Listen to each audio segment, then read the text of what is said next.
Just to tell you a little bit about myself, I've been in the business most of my life in one capacity or another. I was born and bred in this business through family-owning restaurants and cafes. I've worked in every facet of the business from, bartending late night clubs to hospitality and hotels. So I also am a resident of Farmingdale. As like David said, proximity does matter. I do care about my community. I happen to love Farmingdale. You will not find a better group of people. You walk into the post office, you get a smile, a high five. I mean, anywhere you go in Farmingdale is really just good energy, and people are very excited about what's going on because the development has been unbelievable, and we've seen it, and we can see it with our own eyes, week by week, month by month. The type of stuff that's happening there is really remarkable. And it seems that Long Island's been taking its turn with different towns in regards to these renaissance, these redevelopments and these rebranding of the towns. And most previous to me moving to Farmingdale, I lived in Huntington for a long time, which is another hotbed for food, beverage, drink, entertainment. And previous to that, I came from Patchogue. So I've been around the island a little bit, all right? And I can tell you firsthand from an organic grassroots level that, again, I've never seen development like this outside of Manhattan or Williamsburg, to be honest with you. So as far as choosing the location, I was not there when they chose the location, but speaking on their behalf, I can tell you it was all about foot traffic. How much foot traffic do we have in the village? How many cars per minute cross this intersection? We are strategically located on Main Street in the center of the village.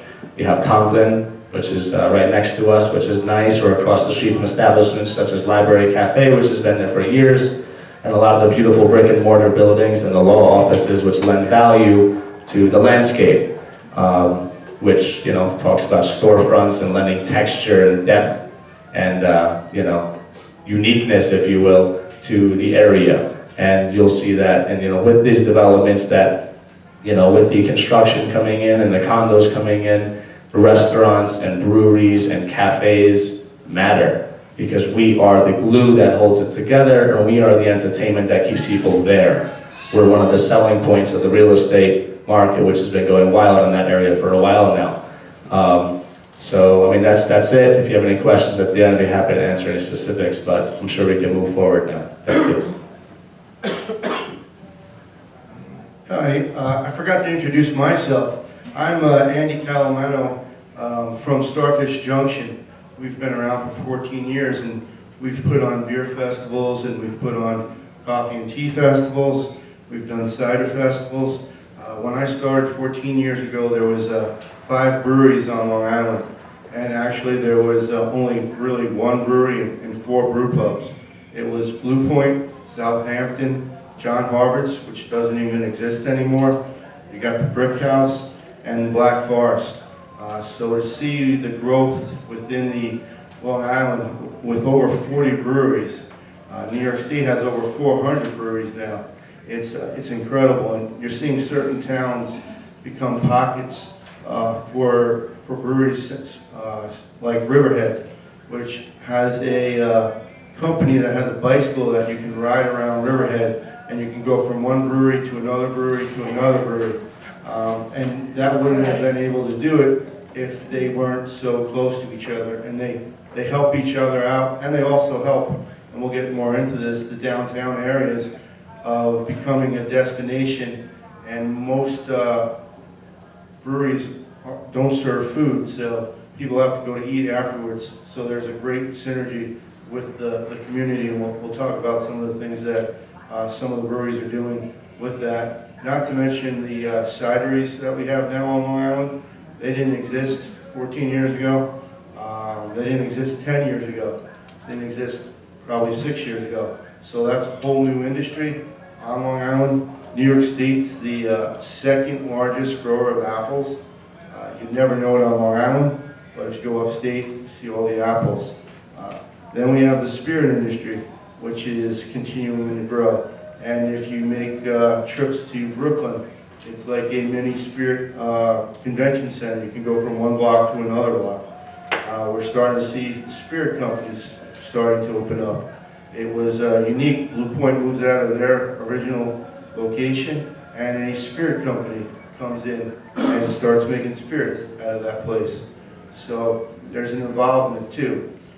We're gonna ask a few more questions, then we'll open it up once again to you guys. They've kind of answered this question, but I'm gonna bring it up again. How did you decide on your location? I know you said it's your community, but you know, there's gotta be a little bit more than just, I live in the neighborhood. What did it have to offer you that made it special? So once again, I mean, our decision was very personal, and this is a quick story. The location in which we opened our coffee house used to be a record store for 25 plus years. It was called Slipped Disc.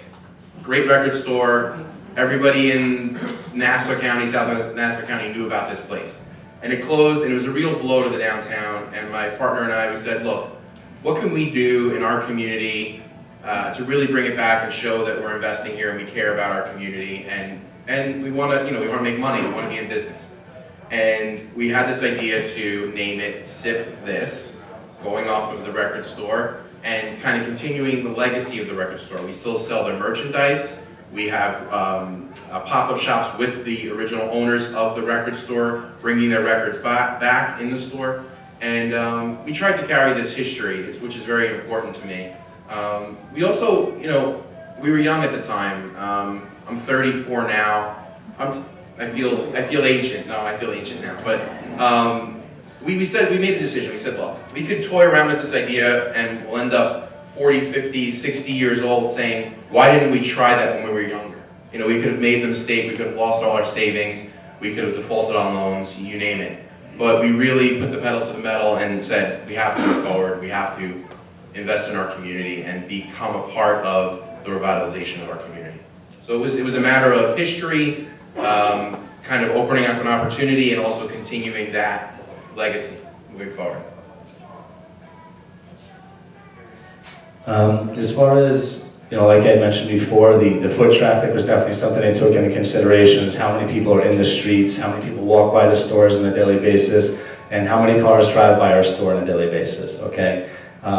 Serious demographic study as far as per capita incomes, age brackets. To be honest, that's a big part of the equation. Beyond that, I think that, such as David has said, you kind of have to go with what the community has and what's already there and run with it. So, I mean, that's a beautiful story about really contouring and adapting to your community and listening to what they say. Because anytime you start a business, you open a business, the Lamonto family was very, very serious about listening. Okay, that's why we're the first premier steakhouse in Farmingdale. Because people wanted it. People said, oh, I don't know about the income, I don't know about this, I don't know about that. The money's there. The beautiful areas are there. There is a threshold, there is an up and a down to the incomes, and there's communities that are different everywhere you go on Long Island, but if you can capture a market and listen to your customers, you'll survive and you'll thrive. We have an Italian-American cuisine directly across the street, which is wildly popular with the community. Beyond that, we have the Americana typical fare that we run, and we have a couple of surprises coming up at the new locations. But the point was, we listened to what the guests wanted every step of the way, including where they wanted us. Why did we choose a specific location? Because when you can lean on the human resources and the product resources and the labor resources from a restaurant directly across the street from you, it's really nice. It's like having a neighbor that's always there with some sugar, It really does, make us a staple in the community, because we're 4 large businesses in the community. So if we don't listen to the community, we fail miserably. And that's reflected in our menu changes that we've done as of recent to make things more approachable to that upper and lower income threshold, as far as having stuff like handhelds and salads and great stuff to accompany our porterhouses and our chops and our fish. We'd like to listen. But as far as the location, real estate prices also matter. Farmingdale's seen a 6 to 8% rise in a lot of the areas, and that has been indexed, thankfully, according to the statistics, to the income. So there has been a growth in income even on the lower threshold of the ladder. There has been a growth of income across the board, which has been affording people this luxury, if you will, to shop and dine and stay local. And we also, touching base on the synergism that Andy had touched base on, is that, you know, we are directly across the street from Charlotte Russe, which is an excellent, well-known, beautifully decorated, classic ice cream shop. That's also a speakeasy at nighttime. We cross-promote all day, every day, because they offer what we can't, and they fill in that void that we can't. So when you have a great coffee house, you know, we have great coffee, but it's limited, right? We're also going to promote our neighbors in our community. So we do lean on one another, and you have to kind of find your product mix and where you fit in that market, both reflecting the customer's desires and where the hole in the game is. If you could find that and kind of triangulate with your static, you know, your stats and your demographics and your numbers, then everything's going to work out. But if you approach it in a formulaic manner, I think that you'll do very well. Thank you.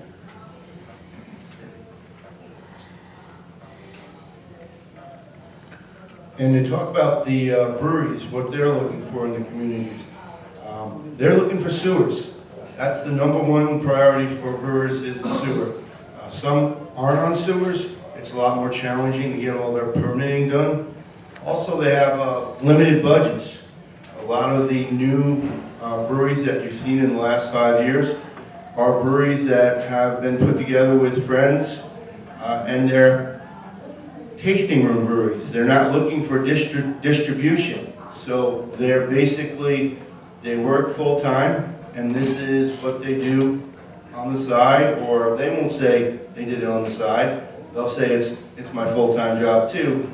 But a lot of these breweries have full-time jobs, and then they have the tasting room brewery, which is a lot different than if you went back 5-10 years, where breweries were looking for distribution also, so they needed bigger sites. So they needed 5,000, 10,000 square feet. Now a tasting room brewery can get away with 3,000 square feet. They don't have a lot of resources, so they look to taking over older buildings. They've done extremely well with repurposing those buildings, but that's kind of the community that the breweries are looking at, and when they look at locations from that standpoint. The spirit companies, they need less space, they need a lot less resources, yet they can charge a lot more for their products, so they have a lot more flexibility. The cideries, they're on the east end. That's where the apples are grown right now. I don't think you're going to see a migration of cideries come west. It's just not really feasible from that standpoint. And so that's just a quick overview on the wine, beer, and spirits. The next question is because everybody has a favorite story of what surprise when you decided to open up your business that you didn't know was coming, but you knew you were going to get a surprise, because every business has one, whether it was with the village, town, or let's just go village, town, because we're talking downtown. Sure, so surprises. At the local government level, to be honest, the surprise was how supportive they were. Because, you know, being a community advocate before I became a community business person, I didn't always have the best relationship with the local government. Because I was challenging them, and I was encouraging them, and I was critiquing them, and I was trying to be a part of this movement, this renaissance, this revitalization. So when I did put my money where my mouth was, I wasn't sure how they were going to receive it. And they were very supportive of it. They were very looking to help in any way, shape, or form, helping with the permitting, helping with getting the store open, and really helping with licensing. Actually, a big surprise on the negative, and this wasn't with the village or town, it was with the industry. So if you're considering opening a business like a restaurant or a coffee, or you're trying to attract it, there are unforeseen costs, there are hidden costs. One of which, for me, was quite intense, quite hefty. The music publishing industry requires you to have these licenses in your establishment if you have somebody play music, if you have a radio playing music, if you have an internet connection playing music. if you have any sort of music or entertainment, you have to purchase these licenses, which depending on how big of a space you have, can get very hefty in cost. So there are a lot of those types of hidden things, fees that when you're creating your business plan, you might have not considered. And for a small, local mom and pop type of place that we are, it's a big ask, when you have to navigate that world. For a bigger, larger restaurant group or, people who have done this before, it's probably not a game changer or any sort of hefty impact, but it's something to consider. Perfectly said on both points, actually. Naturally, anytime you're entrepreneurial, you're going to run into a lot of roadblocks. You're going to run into a lot of construction issues, and things do happen. And when you're dealing with in a town like Farmingdale, for example, you have a lot of buildings that are very old.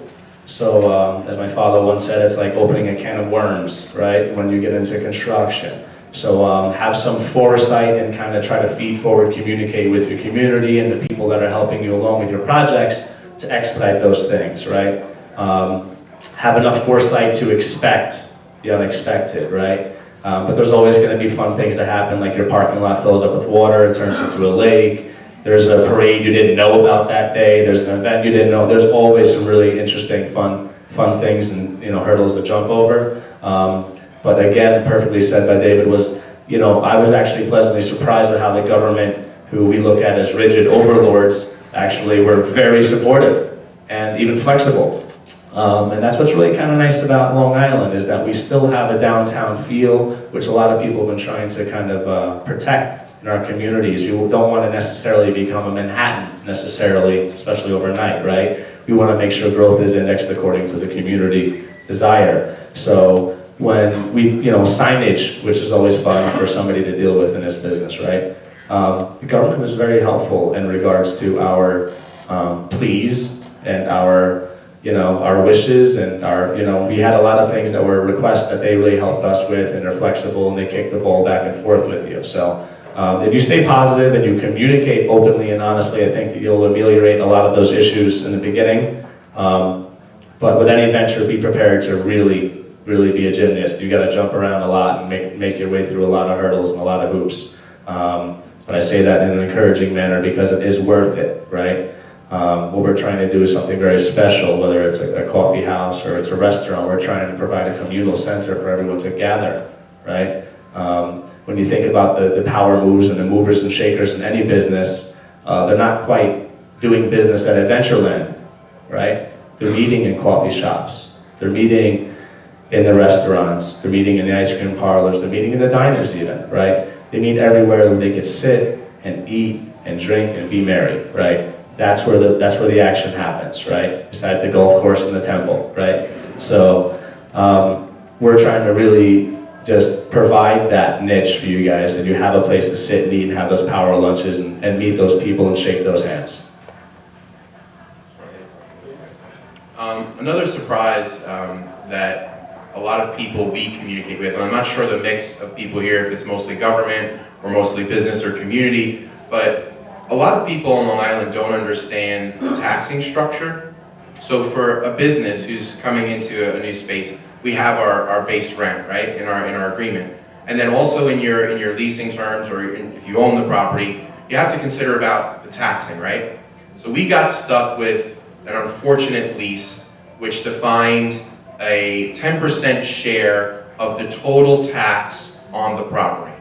And going into this, didn't seem like a very big deal, but when we drilled down into the numbers, we discovered that Valley Stream School District 24, which is the school district that encompasses the downtown where our property was, has the highest commercial tax rate in all of Nassau County, the highest.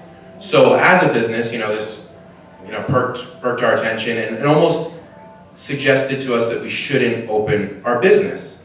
And it was an anomaly if you look at the tax rate. So for people both on both sides, if you're on the government side, if you're on the community side, if you're looking to open a business, be aware of the taxing structures and units that are within your downtown or where you're looking to locate, because it could be surprising the fees and tax structures that you could be hit with.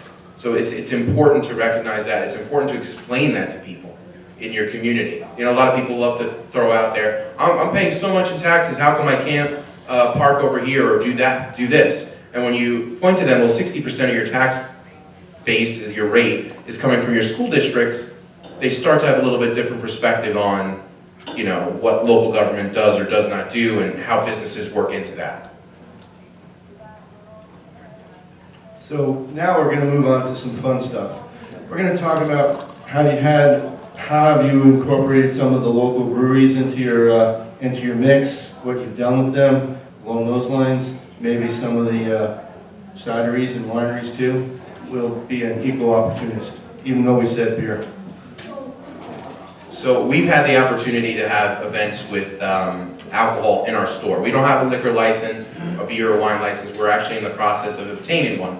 We want to start that very shortly. But we go to the State Liquor Authority, we get a permit for individual events. They, for an establishment that doesn't have a liquor license, you can have, I think it's up to 4 in a calendar year, which you can apply. And we have these great art shows at our establishment, and from now and then, some of the artists will want to have beer, wine, things like that. We'll go for the permit. And we teamed up with Barrier Brewery in Oceanside, and they supplied a whole stock of different beers that they were brewing at the time. And it was such a great event. Like it was so much fun to have the beer in there, to have people enjoying themselves with art, to have the music. Another event that we used to do, and we've recently, well, in the last couple years, we stopped, was a bring your own vinyl night, because we tied it back to our history as a record store. And at those, we would also incorporate alcohol, because people would hang out and they'd want to have a beer as they listen to some vinyl that they probably haven't heard in a very long time. So we're trying to move in the direction of bringing beer and wine into the store on a permanent basis, but we have made opportunity off of the state's, allowing us to do these 4 events a year. As Andy had mentioned earlier, we are on the hotbed of development as far as the cideries and the breweries and the wineries. I mean, there's not a lot of places in the world where you can have the climate to grow good grapes for wine, right? We're one of them, all right, which is kind of a geographic anomaly if you really think about it. There's not a lot of places in the world that produce good beer, and we're one of them, right? So, Long Island is, New York itself is just wildly successful as far as the breweries and the growth. There's unlimited options. I could show you portfolios the size of the car as far as the beer selections. It's really phenomenal. And beyond that, there's a lot of craft spirits and micro spirit breweries that are out there. We always carry local stuff in our restaurant. Always. Okay, whether it's a seasonal beer, green port, leaf pile, we, as our house pour for Pinot Grigio, use Raphael Pinot Grigio from out east, okay?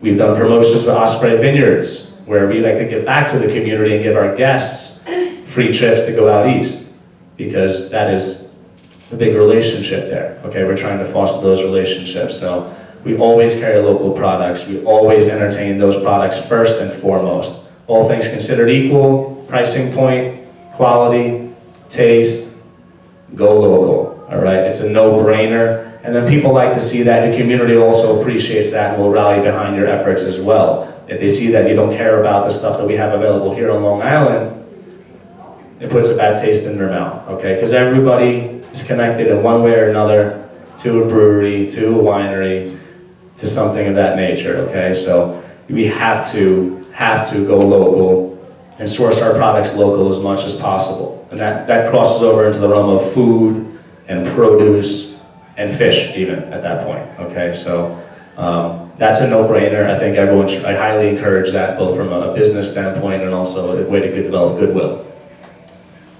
Quick question, is that okay? Yeah. David, how did you know about that, random permit, it sounds like? Was it just a good attorney recommendation, or how did you guys know about that particular permit?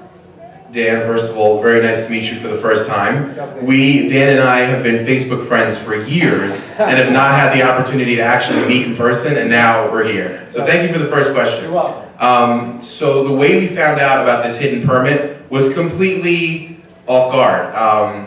We had a bar restaurant that was a couple of doors up the block from us, and he came in and he goes, so how have you been dealing with the music publishers? And I was like, what do you mean? He's like, oh, they haven't come yet? And I was like, who is coming and for what, you know? Yeah, and he goes, well, they send out representatives. If you haven't gotten mailing or being called on the phone, you will have a representative come to your door, we'll sit down with you, and we'll essentially say, we're going to take you to court unless you purchase this publishing license. And so I said, well, how many of these do I have to buy? He said, at least 3. There's 3 major music publishers in the country. Yeah. And at the very start, it was just not financially feasible for us. So I actually told the other 2, when they did come knocking, I said, here's the list of music we allow to be played in our store or listened to, and none of it is on your publishing list. So unless you want to stay here and try to catch me playing one of your songs, you're going to have to just believe me, you know, that we're not playing your music. Which, you know, they said, well, if anything turns up on YouTube or anything from your store that's then, you know, out in the media that they can find, they can take you to court. Now, if I was, you know, maybe if I was egregiously avoiding this for years, they would spend the resources to go after me. But I'm a smaller location, we have up to 50 seats, you know, it's not the worst thing. But if you are looking at a bigger venue, they will challenge you and they will come after you. And that's what we did. We stalled for as long as we could, and we then accepted the fact that, look, we have open mic nights, we have all sorts of singers and musicians that come through, we have events, we have book signings, we have all these things where music is being played, and we bit the bullet and we took out the publishing for those, you know, for those licenses. What about for the liquor permit? Like, how did you find that liquor permit? The one-day beer and wine permit is pretty common for anybody that doesn't have a liquor license and wants to have an event. For example, Blue Point Brewery in Patchogue, they have 4 events in their parking lot. Their parking lot is not licensed to serve beer, so they have to get a one-day beer and wine permit to hold the Cask Festival, which they've been doing for 20 years. They did the Oyster Festival this year. That was a permit. That's at the state level too? I'm sorry. That's total state level. It's the liquor authority that issues it. You can do it online now. It used to be not online. And they usually get it the week of the event. They don't give it to you a little earlier, although it would be more helpful. Sometimes up till Friday, the day before the event. But that's the permit you have to have, and that's the permit you have to show to the distributors or wherever you're buying your beer or alcohol so that they can deliver that product to your location. I think it's $35 per bar. So if you have 1 bar, it's only $35. There's a nonprofit rate too. If you have 6 bars, you just times it by 35, depending on how you lay it out. But and they, just to make it clear, the State Liquor Authority allows you 4. After 4, they think you should have a regular permit because you're doing more than that, and you should really have that permit. So that's how they came up with the 4. They figured one a quarter, and that's the logic that they've had. Yes, go right ahead. I'm Brian Boker from Shuckman Realty, and I have 2 associates here, Jessica and Ed. We are retail real estate brokers, and when Colin was speaking especially, I kind of relayed, this is more of a comment to the downtowns. I grew up in Farmingdale. I went to elementary, junior high school, and Charlotte's was Von Leeson's ice cream parlor, where we used to go on a lunch break from Wellesley House, which is the junior high school. So I know Farmingdale. I'm a regular patron of Harley's. And I don't live in Farmingdale anymore. And the point I wanted to bring out is that just because you have the population of the downtown area to justify you being there, it's the people who come into the town. And as an example, I guess this is an advertisement, but I was a broker for Tritech in their project in Patchogue, the New Village. I did all the retail.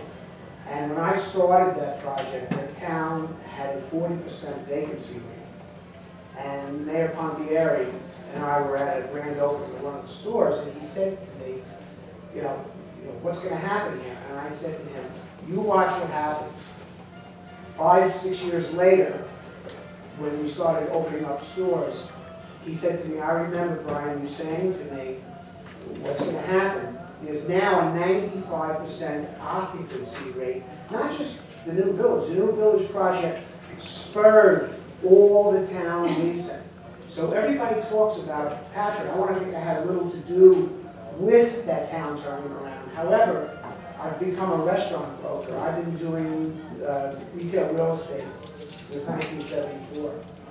And I have done more restaurants because Is there a question coming? there's no question. Okay, then I want to let know- us finish. I do have a question. So do you do your own real estate work or do you do outside real estate? That is something that the proprietors handle. I'm not hands-on in that matter. They delegate everything. We have a full staff from A to Z that handles everything they need. But they also kind of have their ear to the pavement at all times in a very organic manner, in an organic way rather. So they hear about everything, they know everything that's going on. But they work closely, I mean, as you probably know, with local realtors and people in that capacity. Also, just the real estate industry has been very encouraging of us. We get contacted on a weekly basis about other opportunities in other communities. And it's very interesting how tailored the real estate industry will be. They'll send us mailings that are like, you know, a coffee shop closed here and you've been in business, and they know 8 years or, you know, whatever. We'd love for you to open up here, please contact us. So we haven't had the opportunity to expand yet, but we are always, you know, hearing from the real estate industry to do that. You had a question? I started an organization in my community called Celebrate St. James. St. James is an interesting town in that it's bisected on 25A by a state road, and then this great little street called Lake Avenue. 25A is now populated by many restaurants and a new Starbucks that opened last week. How are you? Lake Avenue, on the other hand, was a town in the early 1900s, filled with music, musical comedy, arts, and culture. And recently, we were fortunate enough to have the supervisor of municipalities, Ed Ryan, who gave us a historic designation as a town that is now historic cultural arts. Unfortunately, more than 40% of the schools are either vacant or shut. And there are some derelict buildings as well. We are on the cusp of breaking ground in front of our own stores. I'm an interior designer and Yeah, we're in the event right now. We'll be hooked up in the next year or two to a drive down project, which is going to be a hotel complex further up the road in a restaurant called Flower Room. Here's my question. What do we do now we are not the major street traffic. We are not the town that you want to be. But now is the time for people to invest in the town who see the future. And the future is coming very shortly. We'd love to have a brewery. We would love to have a Sip This. We would love to have a Holly's American Grill. But you're going to ride right by us right now because we're not ready. My job as the head of this organization is to make this place attractive because now is the time for smart investors to go there.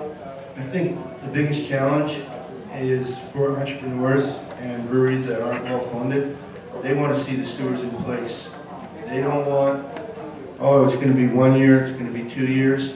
They want to see it done because 2 years turns into 5 years, turns into 8 years. They're out of business. They don't have those funds. So your growth is going to come when the sewers break ground and companies can hook up to those sewers. Before that, if you're looking for entrepreneurs, they're not going to go there because they don't have the funds to wait it out, unfortunately. So when it does open up, you'll get the people. They will come because they're just waiting for sewers.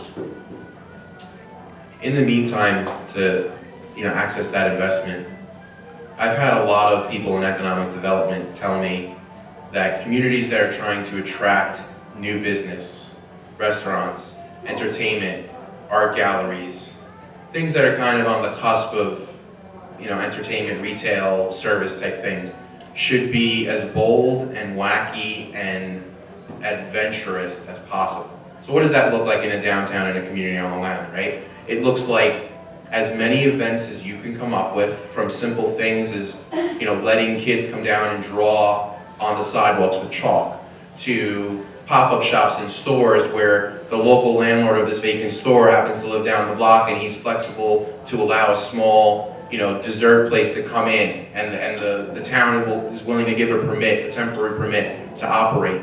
Because what it does for an entrepreneur is, if I happen to be coming through that town for that silly event, or driving by on 25, and I happen to look and see that there's this awesome thing going on, and there's energy, and there's activity, and there's excitement, it might make me, or anyone else, perk up your attention and say, wow, they're trying to do something there, and there's a palette to work with there. There's people who are actively engaged in trying to get things going. So that's what I would advise you to do in the meantime. A lot of those things are low cost, low barrier of entry options, and it encourages everyone in your community to just have a good time anyway. So do those wacky, small, pop-up, active things. Make it walkable. Create places where people want to be, and the businesses are going to follow those people. That's perfectly said. Again, any foot traffic you can bring to the area helps tremendously. And I just want to say, I mean, I'm not, I guess, chronologically speaking, a millennial, but millennials do get a bad rap in many ways. And one of the ways that I think is really incredible about them is that they're fearless. They will spearhead development in communities that nobody will touch. Right or wrong? Look at Brooklyn. Look at the South Bronx. Right? Look at Patchogue at one point, right? Look at Bayshore, okay? Very middle of the road type of income as far as per capita incomes. People will come up with wild and awesome ideas, and they will spearhead it. And again, the market will fix that for you, because the market's going to determine the price. My price per square footage might be slightly less in Farmingdale right now than Huntington, or perhaps in Northport. But guess what? We're in the mindset, and especially the millennials, again, to give them some credit. They're in the mindset that they don't care about it. They'll build a community.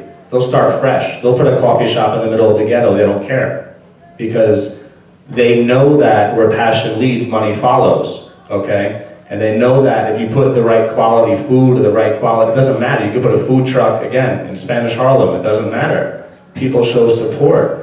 Farmingdale is a diverse community. We have every ethnic cuisine you could imagine. You could throw a rock, you could hit Hispanic food, Asian food, American food, Italian food, you name it. And even in our menu, which is typical Americana steakhouse, we have Asian elements, we have Hispanic elements, we have African American elements in our cuisine. And we approach it that way on purpose, okay? To be welcoming to all parts of the community, including our Lenox Hills, upper crust portion of Farmingdale. And again, as far as on the bigger picture, your realtors and your real estate people are really gonna do that. They're gonna be the ones who find the diamonds in the rough with the potential. They're the ones who are gonna send him those brochures and me those brochures and knock on my door and say, listen, Colin, we found a perfect place for you. Hear me out, right? And then at that point, if the pricing makes sense, again, and the demographics and the numbers make sense, then you make a move. Because in Bayshore, for example, the rents were much less. And now they're creeping upward, okay? In a competitive manner. Again, not wildly inflated, but indexed according to the growth of the community, right? We're trying to grow together. We're not trying to bury the community. We didn't come in and open a steakhouse that was off the charts, unbelievably wildly expensive, right? We gave the community what it needed. So I think if you contour again and reflect your approach to match what the community really wants, and you truly listen to every demographic and every age bracket, then you'll find what you need. Because there's hungry people out there that have plenty of funding nowadays, plenty of really talented real estate agents out there who are hungry and can find niches anywhere. Really, I think you're going to do really well there. I think you're going to find, your approach is right, and I think you're going to do great in that area, because it's just a matter of time. Because these areas won't remain dead forever. It's constant redevelopment. Things are coming in, and with that comes the foot traffic, which, number one, our approach, personally, is to take care of your community first, right? The local community, get involved in the churches and the synagogues and the events. There are countless events, whether it's a Halloween parade, or like you said, having kids write with chalk on the street. There's unlimited things you can do. It could be tastings, free stuff. Everyone loves free to get people in your area. And then you're gonna bring the entrepreneurs with them, okay? Thank you. One of the things that, this topic was downtown food, beer, and coffee, and we really haven't mentioned coffee. We have a coffee expert sitting right next to me, so we're going to end on the coffee, but I've been doing a coffee and tea festival for the last 14 years in Long Island, Brooklyn, New York City, and Valley Forge. And what's really interesting is to see the growth of craft or organic coffee. Now, I'm going to give you the opportunity to speak because you're the expert. So when we first opened Sip This in Valley Stream about 8 years ago, there were only a handful of local coffee houses operating. Growing up as a kid, we would always go up to the Cup in West Hempstead. We would go out to Wantagh. We would even, go in Limbrook. There was the forgetting the name of it, Limbrook there, but there was a couple. There was a handful of these local sort of coffee house type locations. And since our opening, I would probably say there's at least another dozen to 15 new coffee houses just in, Nassau County, Western Suffolk that I'm familiar with. I'm sure there's a lot more. And a lot of that has come from the fact that there are people on Long Island interested in roasting locally, right? You could buy your coffee anywhere. You can go to Dunkin' Donuts and get your Arabica beans and be happy and whatever.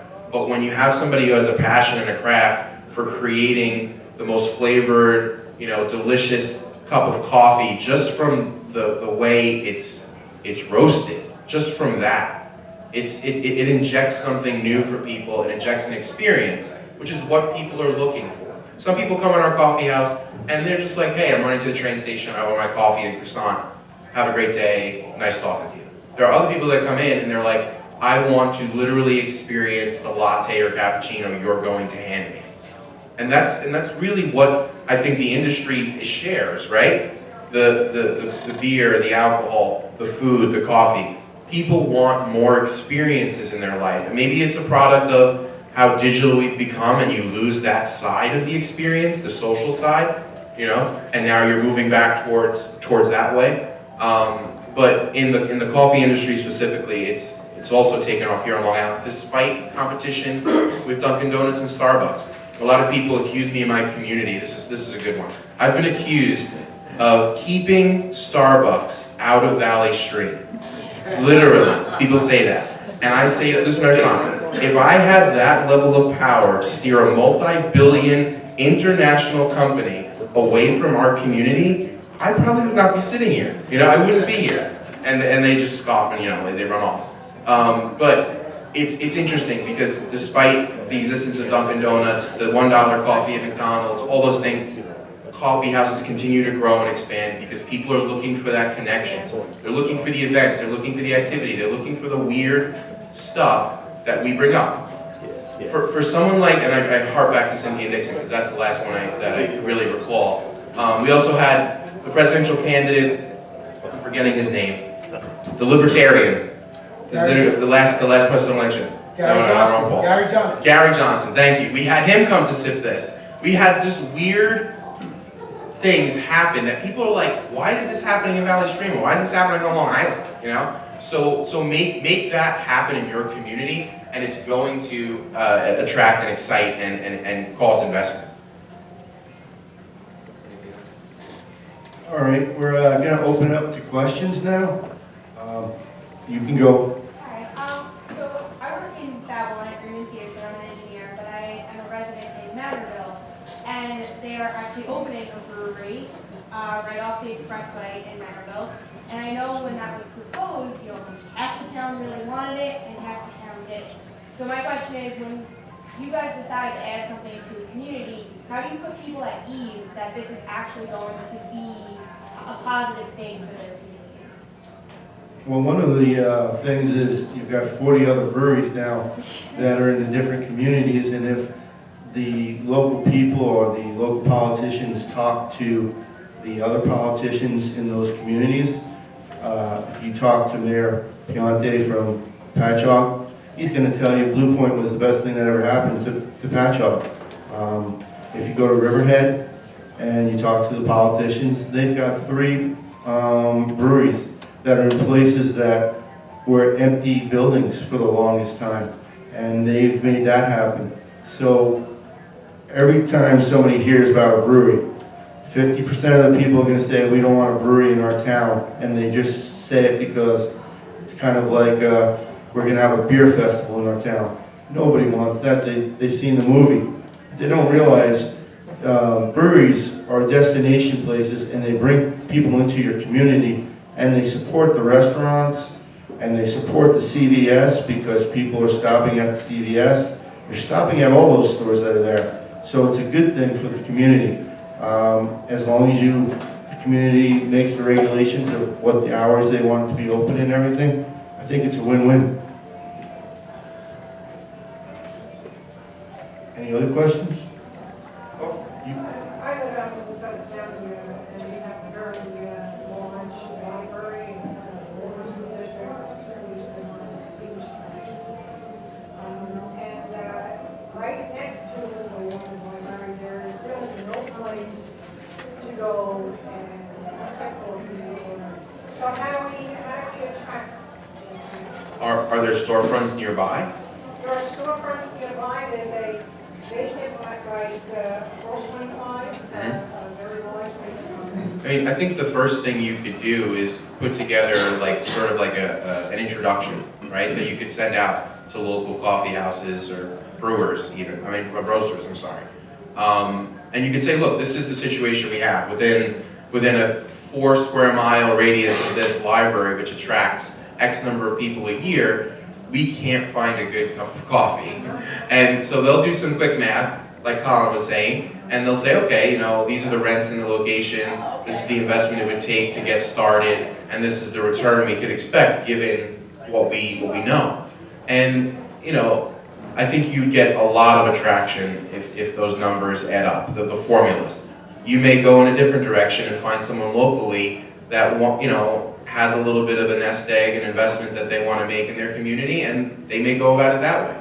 But putting together a little information package, maybe linking yourself up with a real estate broker that knows the commercial properties in the area, and saying, look, that would be a great model. As a school district and library, we're approaching local businesses to come to serve our needs. I think that'd be really cool. Right. Yeah. This will be the last question. Good morning, Jean Selinger, Mayor, Village of Great Neck Plaza, and congratulations on your businesses and how much you're supporting and growing your community. We have a Starbucks, and it was the first, actually 20 years ago, and it opened, it was the first suburban Starbucks, and we have Dunkin' Donuts and a kosher coffee house, Crawford, but a number of independents have started up and gone out. How do I attract a millennial that will want to do a local coffee house that will bring nighttime entertainment, all these great events you're talking about? Is there I guess you talk to having this woman network with real estate brokers, but we'd love to see that, and I know all the locations that I could, help them go to and get involved in the Yeah. Mayor Selinger, as a leader on Long Island in terms of complete streets and planning in your downtown, I think that is one point you could start from, right? Showing how much foot traffic has increased versus, maybe the flyby automobiles, which might not see the smaller coffee house, right? So if you're thinking about attracting an entrepreneur that's going to rely on people coming in, maybe doing some work there too.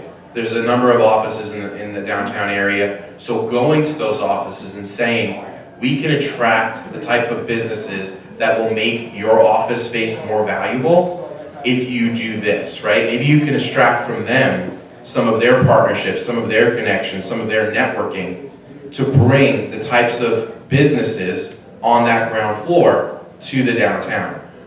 One of the things that really propels us and keeps us going as a business is the fact that during the day we do have a great office concentration around our downtown. A lot of logistics companies call Valley Stream home because of our proximity to JFK, so import-exporters. We have business deals going on in our office, in our coffee house, where they're literally speaking 2 languages. Like the guy will be on a computer, this guy's speaking 1 language, and the guy has like an earpiece in, and he's getting the translation. So it's quite incredible to see that network, that exchange going on. So that would probably be my first thing, is go to the other offices and businesses that are around there. Say, if we pool our resources and our networks, we can bring in something that will, you know, be here in the morning, in the afternoon, and transition into an art gallery or a beer and wine or something at night. Because that would benefit them just as much as it benefits you. And then all the other things you're already doing, I mean, are all just check the boxes in the profile that you would put out. Because I know that as a small entrepreneur, when I open a second location, I'm going to be looking for someplace where I know people can walk, can ride, can feel safe, can feel like they're really having that full experience from the point they leave their house to the point they leave my store. Again, to the last 2 questions, I think it really is based on your approach. I think being brutally honest with yourself and your mission statement is a good starting place. For example, we all want a coffee shop. Who's we? Is it you and your 3 friends? Or is we your community? I'm just being honest with you here. Because a lot of times there seems to be a lot of confusion, if you will, in any event like this, where people seem that they all to know exactly what the community wants. And there's an underutilized tool called polling. Okay, and when you open a business, I recommend 6 to 12 months out minimum that you go out and pound the pavement and interview people. Ask people, would you travel 5 miles for a great cup of coffee? Would you travel 10 miles for a great steak? If the answer is, depending upon what your answer is, that's going to narrow your focus, okay? So number 1, there's a lot of businesses that exist on Long Island because they have a community who supports them that's local. 2 to 3 miles, up to 5 miles delivery range, statistically, right? Anything outside of 5 mile range, we don't consider really technically local anymore, right? So there are a lot of businesses that thrive on people that come from other towns, or transient folks, or if you have a strategic location like that, that's gonna help you. But are you close to a major transportation system? Are you close to the train station? These are things that you need to really think of. There's 2 ways to build a business, local and beyond. Number 1, everything in the trend of all business, whether it's your front step, your Main Street, or your Amazon, is convenience. So the trend will be going forward, even in this community, takeout, for example, statistically is increasing. Dining in is decreasing, whether I like it or not. Okay, it's a fact, right? So what I need to do is ride those trends. So if the trend is convenience, the ultimate goal is to have every small hamlet, every village, and every town have their own thriving Main Street with all of these cool, diverse businesses there, right? That's what everyone wants, right? The way to get that to happen is to start local, saturate your local approach first and foremost, because that's ideal and that's the trend. But then you need to go beyond that to your other communities and find out exactly how far these people are willing to travel for your product or your service. Okay, it is complex, but it's relatively simple if you approach it that way. Again, when he talks about the real estate people are very aggressive on Long Island, okay? They're gonna find you both the people and the locations that you need, right? So if you want a coffee shop and you want something eccentric or you want something new wave or trendy, that's only gonna happen in an organic way when that entrepreneur feels he can do that. So your price discovery, your rent discovery, your wage discovery is going to happen naturally. There's not much we could force. I'm not a big fan of forcing things, all right? I'm a fan of finding out what the community needs dropping in the middle and letting them go crazy over it, okay? And beyond your locals, like he said, events, events, events. Breweries are willing to partner up with you. Sampling, wine tasting, wine flights. You can get local breweries and wineries out east to come here to Central and Western Long Island or even Queens, and they will work with you. And honestly, in summation, that's the only way we're gonna survive, is if we work together. He's looking to get a liquor license. That's our profit center for him, right? We try to carry good coffee. It's not gonna be as good as his coffee. I'm not trying to be him.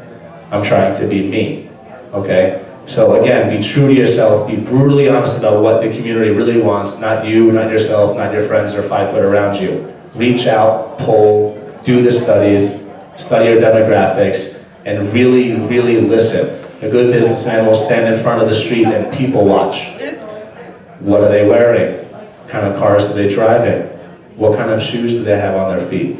Every detail matters. And I think when you listen and you tune your focus that way, it's a home run. Because if you start local, you'll build local, but if you go beyond that, you can pull them in, okay? Thank you very much for coming. Let's give Colin and Nico a hand. I think they did a phenomenal job. Insight. Enjoy the rest of the day.